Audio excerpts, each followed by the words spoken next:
Hey, what's happening, A-Push kids? We are back for our next lecture here at AP US History.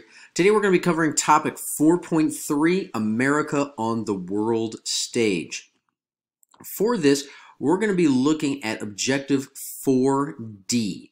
Now, 4D says explain how and why American foreign policy developed and expanded over time. Now, to be able to do this, we're first going to be looking at key idea number one. So key idea number one simply says, struggling to create an independent global presence, the United States sought to claim territory throughout the North American continent and promote foreign trade. So how are we going to claim this territory and promote foreign trade? Well, let's kind of jump into it. So Jefferson's out after 2 terms. That second term, not as successful. But he retires after 2 terms, much like Washington. Once again, we're just set a precedent, and we're going to continue to follow it. Now, Madison's going to be a 2-term president. He's going to win the presidency in 1808 and then again fairly handily in 1812. Now, Madison, incredibly well qualified, very short, and he's really well known. He's the architect of the Constitution. He had served in Congress. He had been Jefferson's Secretary of State. He's eminently qualified to be President of the United States. But war between England and France are going to continue to cause Americans problems, and they're really going to dominate. The events around this are really going to dominate Madison's presidency. Now, the biggest issue of the day, as we really try and create our independent global presence, is that they're going to continue to violate American free trade. French ships will stop American ships heading to England. English ships will stop American ships heading to France.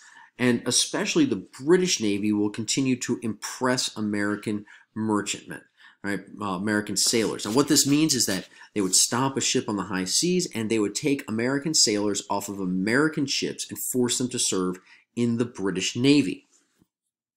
And many people were incensed by this. This was an attack on American ships, on American citizens, and the British even did it to an American warship with U.S. military personnel involved. And so many people, especially in Congress, they were called war hawks, demanded war with Britain to defend U.S. honor. For instance, several of them, talked about free trade and sailors' rights. It was a popular battle cry at the time. But we're trying to promote this foreign trade. We're trying to claim our territory, which then leads to key idea number 2. The U.S. government sought influence and control over the Western Hemisphere through a variety of means, including, most importantly here, military action. So by 1812, we're fed up. We're done. And Madison is going to ask Congress for a declaration of war against England. Patriotism across the country surges, and America claimed that the War of 1812 was a second American Revolution. But maybe Madison should have listened to Adams and maybe have been a little bit more discretionary towards declaring war, because we weren't exactly ready. Now, the War of 1812 is named after when the year starts, but really most of the fighting happens in 1813, 14, 15. But we're completely unprepared for war. We have an incredibly small navy, most of it actually constructed during Adams' presidency. We have a poorly trained army, while at the same time, Britain had a very well-trained army that just had gotten done defeating the French, and they were really ready for war. And in the early years, the war's going to go really, really badly for us, incredibly badly. For instance, the British are going to attack and burn the national capital in Washington, D.C. They burn what is called the presidential mansion to the ground. It's so badly burnt that when they rebuild it, they have to whitewash the outside of the building to cover up the burn marks, hence the White House thing. People have to flee the capital. Not exactly, a great auspicious start to the war. We get beat time after time after time again. The problem, though, was that even though Britain was winning, they were still fighting France. And they wanted to end the war quickly. And so they're really looking for kind of any way out of the war. And so they quickly start to negotiate what to do. And the whole issue of impressments wasn't even an issue anymore. They'd actually passed a law to stop that. So by 1814, Britain and the United States had signed what was called the Treaty of Ghent, ending the war.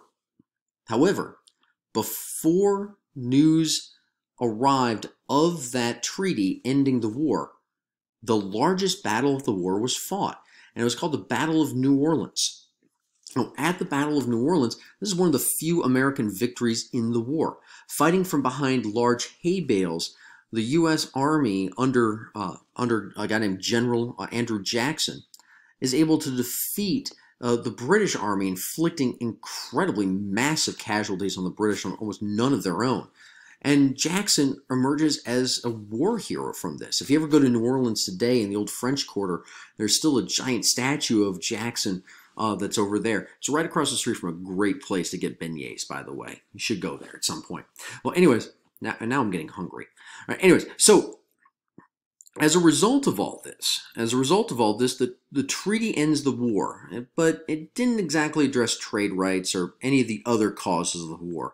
There was a few other ones, for instance, America's desire to invade Canada, issues of the British forts on the frontier arming Native Americans against us, against the American cause. But the War of 1812 does have some important effects. Number one, Americans were united, especially in the sense of nationalism. We very much believed that we had beaten the British, even though it's kind of hard to really say that we beat them since, the capital did get burnt to the ground. But what's going to happen is that America's going to exit the war feeling like we won. And that's probably the most important thing. Now we're going to enter into what we call an era of good feelings. We have a popular president and a booming national economy. Well, we'll learn more about that era of good feelings next time.